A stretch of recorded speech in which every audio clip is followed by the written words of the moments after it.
Hello, my name is Bonus, and today I'm going to talk to you about 7 different ways we can all be better role players. Well, hello there. Oh, how delightful. Now, oftentimes when we think of preparation for a session, we think of the hours that goes into a DM preparing a session, the way that they make maps, monsters, and weave a story for us players to get along with. However, there's actually a lot more preparation that goes into a campaign than just what the DM does. There is player preparation that we do as well. Right at the start of the campaign, we often focus on making our characters, a backstory for them, building out their statistics, trying to plan out, the progression of their levels up, character builds basically. But there's a lot more that we can do as players to prepare for a session. And today I'm going to talk to you about 7 different ways we can be better role players. If you like any of this content, please feel free to give the video a thumbs up. It really helps. And on top of that, if you like any of this content and want to see more, feel free to subscribe to the channel. I'll try and put out regular videos like this as and when I can. Finally, you can always join my Discord to continue the conversation over there, and you can also find a load of other role players there who are just as interested in role playing as you are. So the first tip that I want to give today, and my first top tip, is show up. Just show up. Be there on time. Usually there's an agreed upon time that people try and run a session, and if you can get there on time and you can make sure you are prepared for when the time of the game is supposed to begin, then already you're doing a lot of good for the session. Oftentimes when people show up to a session, they are chatting, which is fine, it's a social event, but sometimes that chatter can go on for 30, even 45 minutes, an hour, and that really eats into the game time. When a DM has to prep for game time, they're thinking, okay, I've got a 4-hour session, I need to prep for 4 hours.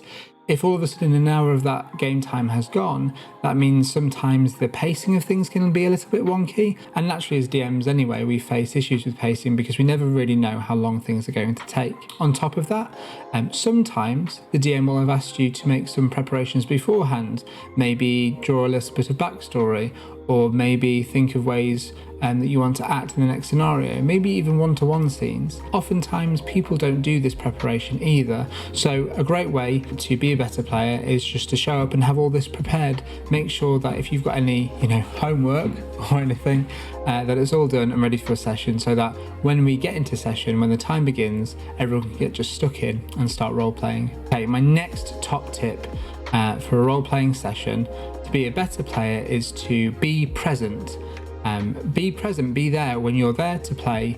Make sure you're actually paying attention. There's so many things that can go on to distract us, and oftentimes, some things are inevitable, and of course if you have to deal with something, go for it, but sometimes just putting that phone down, making sure you're actually listening to what people are saying, make notes in the game, and not just having side conversations between yourself and another player.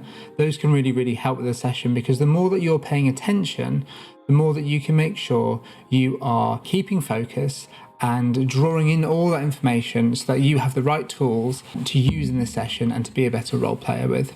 My third top tip for today is to be a better role player, be patient.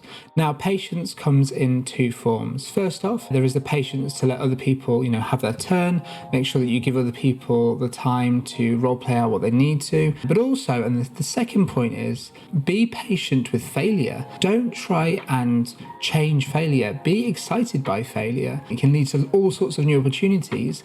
And by being patient and making sure we're not trying to rush through failure, we can really ensure that we're getting all the information we need again, and we are maybe coming up with better ideas than we would have before had we not had that failure. My 4th tip for being a better role player is to interact.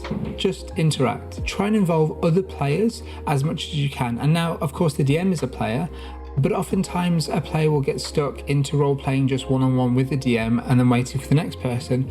Talk to your fellow player characters.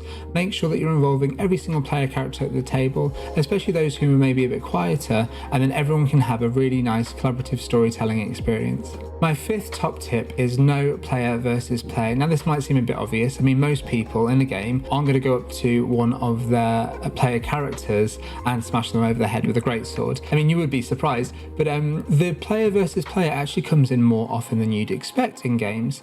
Oftentimes I've seen players target another character with spells, with charm person, just to make them stop talking, or they try and override another player's decision, or they try and say, oh, well, that's what my character would do, and use their character's needs and flaws as a way to, get what they want from the story. So my tips for you are as follows.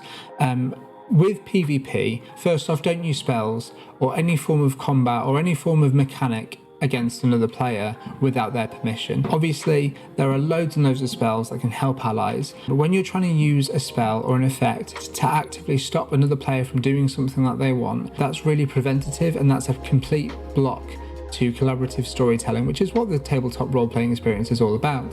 The next part of this tip is to make sure that you are focusing on what the other players are doing, what the other player characters are doing, and to make sure that you're not trying to prevent them from doing that. Oftentimes this comes back to patience. If you've got a player who is maybe, cocking up a bit of a situation, let it happen. Maybe help them in character, talk to them in character about what they're doing, but don't try and override them. Don't try and, tell them to shut up, or kick them underneath the table, or directly take over the role play. Try and help them with what they're doing at their angle, or question them about it. It's fine to take their player to one side, their player character in the game, and actually role play out you taking them to one side and having a conversation about it. But it's not so okay when you just tell the character shut up, or move in front of them, or do something that would actively block what they're doing. Unless this is an agreed upon thing at your table, try and avoid this. And the final part about this tip is just to make sure you're not letting your character's needs come in the way of good roleplay. Now, when a bad thing or an awkward thing happens at the table, I've seen a lot of players use that, oh, it's just what my character would do as a defense. But oftentimes, when you're having to use this defense, you've already broken the rule of no PvP. Develop your character's wants and needs. A good example of this is Not from the second season of Critical Role. Not often steals little buttons and trinkets, and sometimes it is from other players, although they seem to have an agreed upon thing, but most of the time it's only the small things that don't really matter and really does help develop the story. It's buttons, it's things that nobody will miss, and it also is something that Not actively involves the party in. The player shows the other players, what Not's getting up to. He involves them in what his character is doing, and that's a really good way to interact with players while still not doing PvP, by following your character's flaw.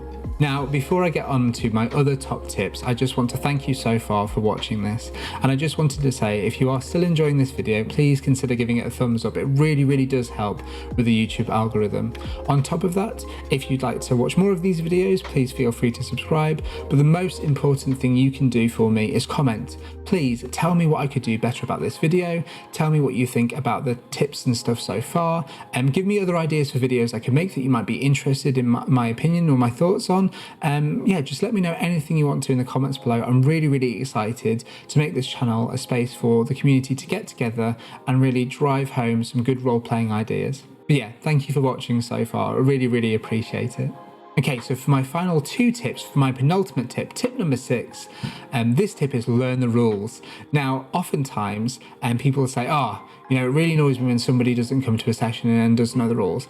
And I actually disagree with this. I think that sometimes the best way to begin playing Dungeons and Dragons or any other tabletop role-playing game is actually just to start playing. I don't think you need to know the rules, as long as the DM is happy to give you a session, where you don't know the rules. I think that's fine. I think sometimes people not knowing the rules, they can come up with some really creative ideas because they don't have the restrictions of knowing the rules.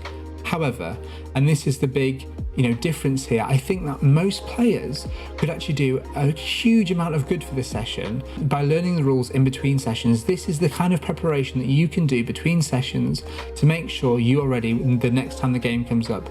Think about the kind of rules that you needed last session and learn those. Think about the kind of things, that maybe your character needed or another character needed, or even better, if you can learn the spells of NPCs and different stats of monsters to help out the DM, have a look at those things from the session before.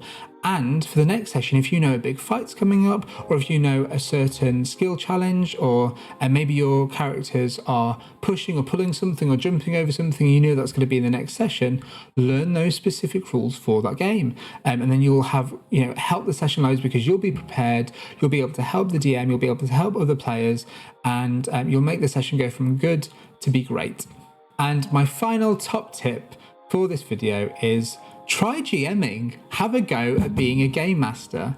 I think so often people are scared to try GMing and they think it's a lot of work, and they'd be right. I mean, I have a job for a reason as a professional dungeon master because a lot of players just don't want to run a session. But the thing is, by being a game master, you are doing two really important things. You are learning the rules and how to employ them, and you are learning how to directly involve and interact with other characters. So let's go for the first one. By employing the rules, you are learning how to set the stage, you are learning how to make sure that you guide other players through a tabletop role-playing experience through the framework of the rules. And by doing this, you yourself then, when you become a player, again, using a player character, you can think, when I was a DM, I, had the players do this. Maybe I can use this kind of knowledge some way as a player. Maybe this obstacle that the DM is setting up, I can get around it by using my previous knowledge as being a GM myself. The second part of this tip is the ability to create setting to interact with other people. So often as a game master, our whole job really is to tap into the players' backgrounds, right? Tap into the players' interests, the player characters' ties to the world, and make those important. And by learning that as a game master, by learning how to tap into other players' interests, you then can use that knowledge, that ability, those techniques to ensure that you are involving other people at the table and learning about their backstory in character as part of the session. Ask them, okay, where did you come from? What's your background? Have you ever fought before? And then with that knowledge, then in future sessions you're directly tapping into their backstory to help you with the current situation that involves other players, and it really helps you strategize too. So those are the ways that you can use being a game master to your advantage to help improve the game overall. So those are my 7 top tips. Thank you so much for watching. I hope those were useful. If you did find any of those useful, please feel free to let me know in the comments below. In future videos I'll probably look into maybe explaining how I do different voices for characters, maybe tips for game masters if you want to, different tips on maybe how to use Roll20 or running the game in other spaces. But regardless, please feel free to subscribe to this channel for more videos like that. You are more than welcome to join my Discord where we can keep the conversation going there. But aside from that, that is all from me today. Thank you so much for watching again, and I'll see you soon. Thanks a lot. Bye bye.